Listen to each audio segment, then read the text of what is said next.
হুসাইন রাদিয়াল্লাহু তাআলা তার হাতের মধ্যে করে সন্তান আব্দুল্লাহকে নিয়ে যায়। ও বাইতুল্লাহ বিন জিয়াদের সৈন্যরা, দেখো এটা আমার কলিজার টুকরার সন্তান, দুধের সন্তান, এক ফোঁটা পানিও নাই, পানির পিপাসায় ছটফট করতে করতে মারা যাচ্ছে। ফোরাতের তীরটা একটু খুলে দাও, একটু পানি যেন পান করতে পারি। তারা ফোরাতের তীরকে গ্রাউ করে ফেললো, যেন এক ফোঁটা পানিও আহলি বায়াতের সদস্যরা পান করতে না পারে। হযরত হুসাইন রাদিয়াল্লাহু তাআলা লক্ষ্য করে দেখে একটা তীর তারা নিক্ষেপ করলো। ওই তীরটা এসে হুসাইন রাদিয়াল্লাহু তাআলার কলিজার টুকরা দুধের বাচ্চা সন্তানের বুক ছিদ্র হয়ে পিছনের দিকে চলে যায়। রক্তে রঙিন হয়ে গেলেন। সন্তানটাকে স্ত্রীর কাছে নিয়ে যায় আর বলে, দেখো আর কোনোদিন পিপাসার্ত হবে না। একেবারে তাকে তৃপ্তি সহকারে পানি পান করে নিয়ে এসেছি, আর কোনোদিন সে পানির জন্য চিৎকার দিবে না, আর কোনোদিন সে পানির জন্য কান্না করবে না। হুসাইন রাদিয়াল্লাহু তাআলা আনহু নিজের কলিজার টুকরা দুধের সন্তানটাকে যদি কেউ হত্যা করে ফেলে তাহলে অবস্থাটা কেমন হবে? হুসাইন রাদিয়াল্লাহু তাআলা আনহু এবার জিহাদের ময়দানে নেমে গেলেন। বীর বিক্রমে তিনি লড়াই শুরু করে দিলেন। এই আশুরার দিনে যে ঘটনাকে লক্ষ্য করি আজকের পৃথিবীর ভিতরে এত হইচই, তা হলো নবীজির কলিজার টুকরা দৌহিত্র হযরতে হুসাইন রাদিয়াল্লাহু তাআলা আনহুর শাহাদাত বরণ। হুসাইন রাদিয়াল্লাহু তাআলা আনহু হিজরি সনের 61 হিজরিতে আমিরে মুআবিয়া রাদিয়াল্লাহু তাআলা আনহু, যিনি কাতেব ওহী ছিলেন, নবীজি সাল্লাল্লাহু আলাইহি সাল্লামের উপরে যে ওহী নাজিল হইতো তিনি লিখে রাখতেন। নবীজি তার জন্য দোয়া করেছেন, আল্লাহ পাক রব্বুল আলামিন যেন হেদায়েতের উপরে তাকে প্রতিষ্ঠিত রাখেন। হযরতে মুআবিয়া রাদিয়াল্লাহু তাআলা আনহু যখন ইন্তেকাল করবেন, ইন্তেকালের আগে জুম্মার খুতবার মাধ্যমে সাহাবী কেরামদের পরামর্শের মাধ্যমে তিনি তার পরবর্তী খলিফা হিসেবে তার সন্তান ইয়াজিদকে ঘোষণা করে দিয়ে যায়। তখন ইয়াজিদ সফরে ছিল, ইয়াজিদ নিজেও জানে না, কারণ ইয়াজিদের ভিতরে সেই দক্ষতা ছিল, ক্ষমতা বা দেশ রাষ্ট্র পরিচালনা করার মতন যে দক্ষতার প্রয়োজন হয় সেই দক্ষতা তার ভিতরে ছিল। আর তিনি সাহাবী কেরামদের পরামর্শক্রমে এই সিদ্ধান্ত তিনি গ্রহণ করেছিলেন। যদিও তখন আমল আখলাকের দিক থেকে বিবেচনা করলে নবীর কলিজার টুকরা হযরতে হুসাইন রাদিয়াল্লাহু তাআলা আনহু ছিলেন সবচেয়ে হকদার খলিফার বিষয়ে। এদিক থেকে যেহেতু নবীর সাহাবী, আবার সাহাবে কেরামদের পরামর্শক্রমে এই সিদ্ধান্ত নিয়েছেন, সুতরাং তার সিদ্ধান্তের ভিতরে কোনো ভুল ছিল না, সিদ্ধান্তের ভিতরে কোনো সমস্যা ছিল না।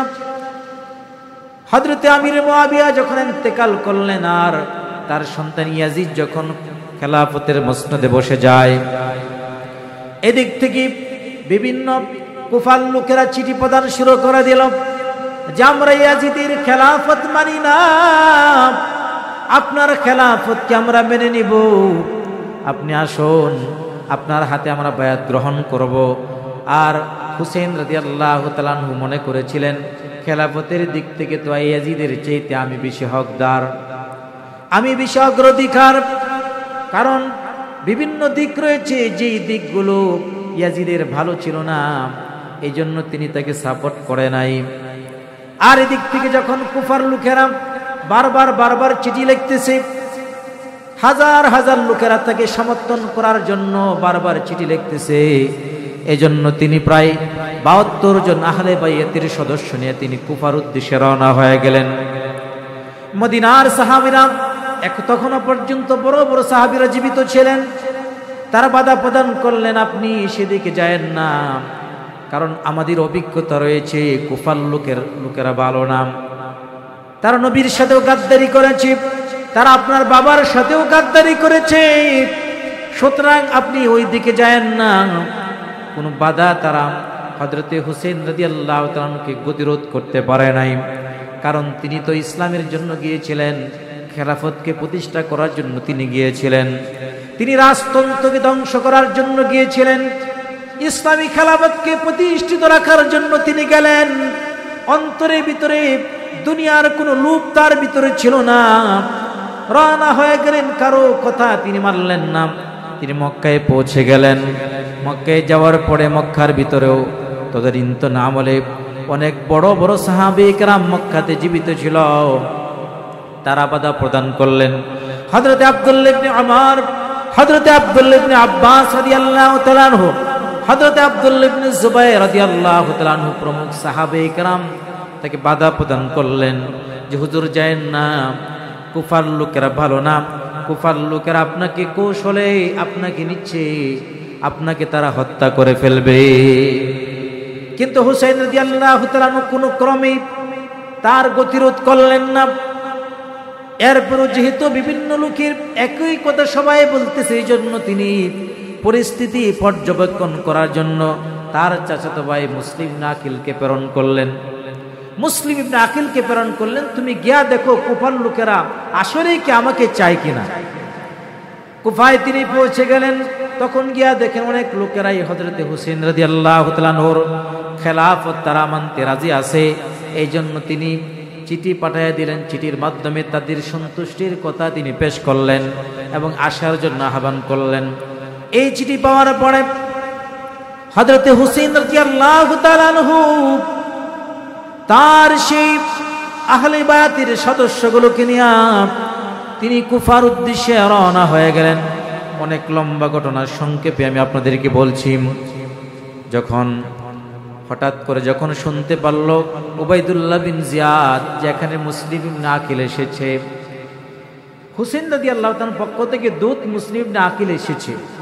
মুসলিম ইবনে আকিল কিন্তু এই দিক থেকে চিঠি পাঠিয়ে দিয়েছে যে পরিস্থিতি ভালো, কিন্তু এরপরেই মুসলিম ইবনে আকিল যখন সংবাদ পাইল তখন লোক পাঠায় তাকে গ্রেফতার করলো এবং যে আশ্রয় দিছে মুসলিম ইবনে আকিলকে তাকেও গ্রেফতার করে ছাদের উপরে নিয়ে উপর থেকে নিচে নিক্ষেপ করে তাকে হত্যা করে ফেলল। মুসলিম ইবনে আকিল শাহাদাত বরণ করলেন, কিন্তু হুসাইন রাদিয়াল্লাহু তাআলা তো এই সংবাদ তিনি জানেন না। তিনি যখন রাস্তায় ঢুকে গেলেন আর অন্য দিক থেকে ইয়াজিদ যখন খবর পাইল হুসাইন রাদিয়াল্লাহু তাআলা কুফার ভিতরে ঢুকতেছে, তখন ইয়াজিদ বলল উবাইদুল্লাহ বিন জিয়াদকে, কুফার গভর্নরকে বলল, তুমি কুফায় যেন ঢুকতে না পারে তার গতিরোধ করো। তাকে আটকানোর জন্য কিন্তু বলে নাই, বলছে তুমি গতিরোধ করবা, তাকে থামায় দিবা, সে যেন কুফার ভিতরে না ঢুকতে পারে।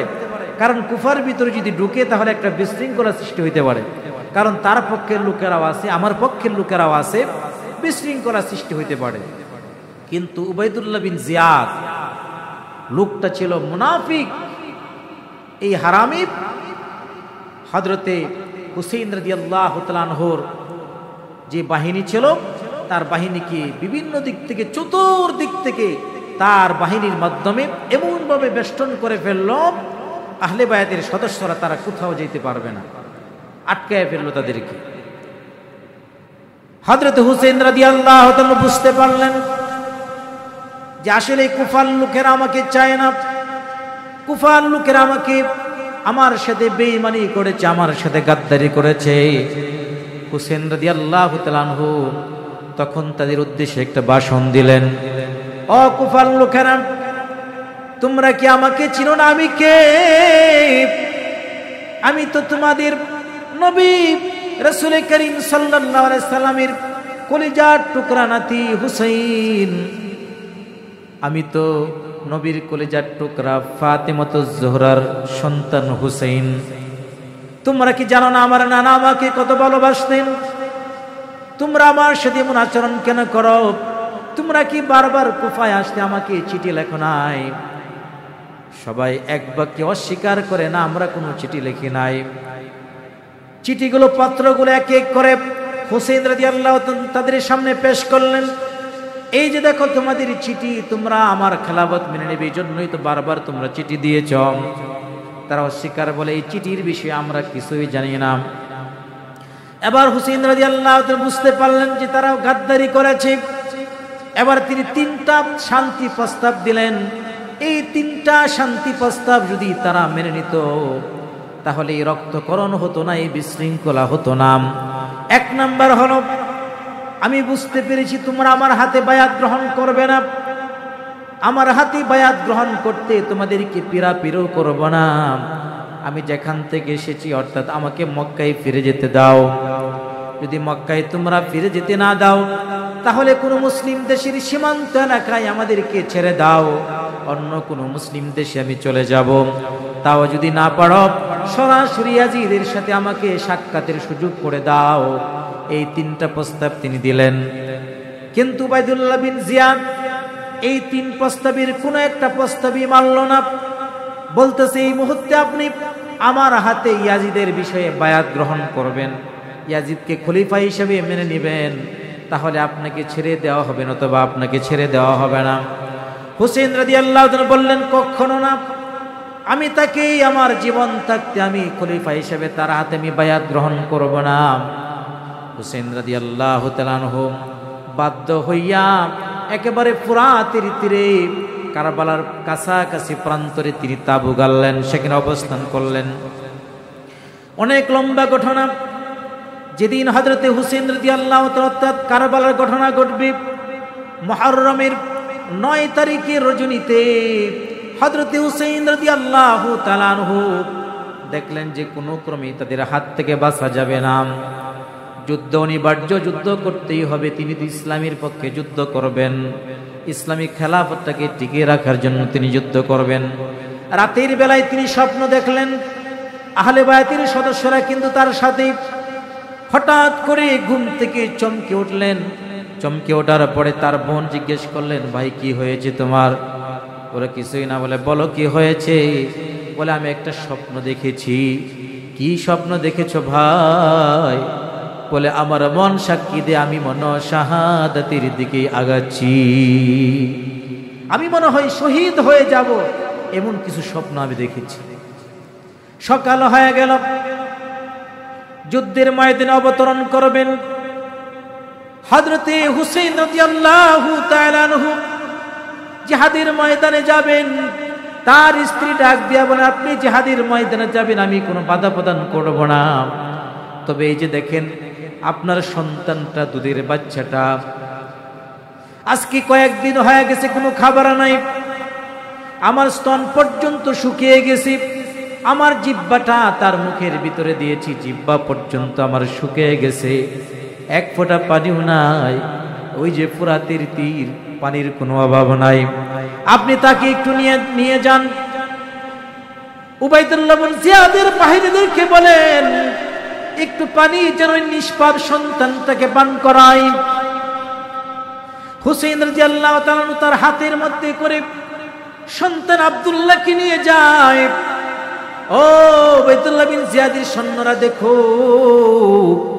এটা আমার কলিজার টুকরার সন্তান, দুধের সন্তান, এক ফোঁটা পানিও নাই, পানির পিপাসায় ছটফট করতে করতে মারা যাচ্ছে।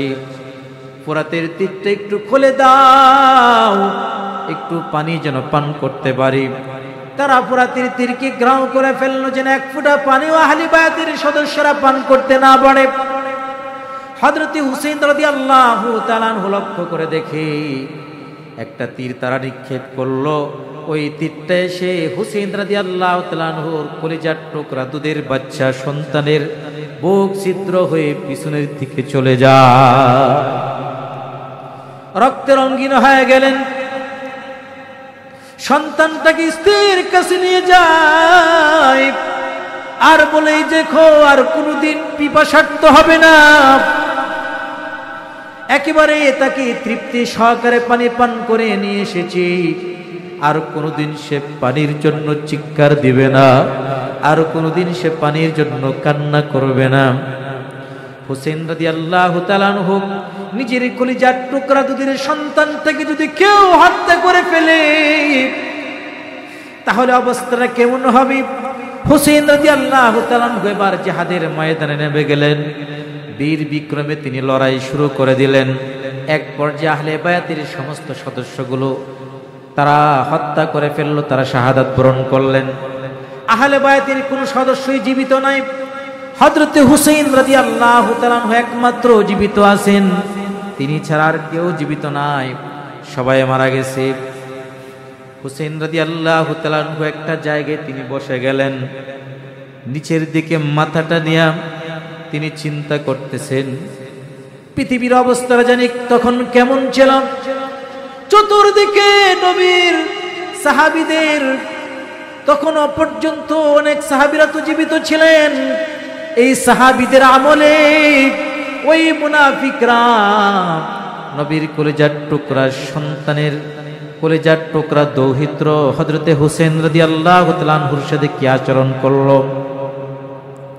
এদিক থেকে যারা ছিল সবাই তো চিন্তা করতেছে আমাদের হাত, আমাদের তরবারি যেন নবীর কলিজার টুকরার গা যেন স্পর্শ না করে। সবাই হতভম্ব হয়ে রইলেন, স্তব্ধ হয়ে রইলেন। কেউ হুসেন রাদিয়াল্লাহু তাআলা আনহুর শরীরে আঘাত করতে আসে না। কাকে আমরা আঘাত করব? যে হুসাইনের এমন কোনো জায়গা নাই নবীজির চুমা পড়ে নাই, নবীজি এত মহাব্বত করতেন, ভালোবাসতেন। কেউ আগে আসতেছে না, হুসাইনকে হত্যা করার জন্য কেউ সামনের দিকে বাড়ায় না।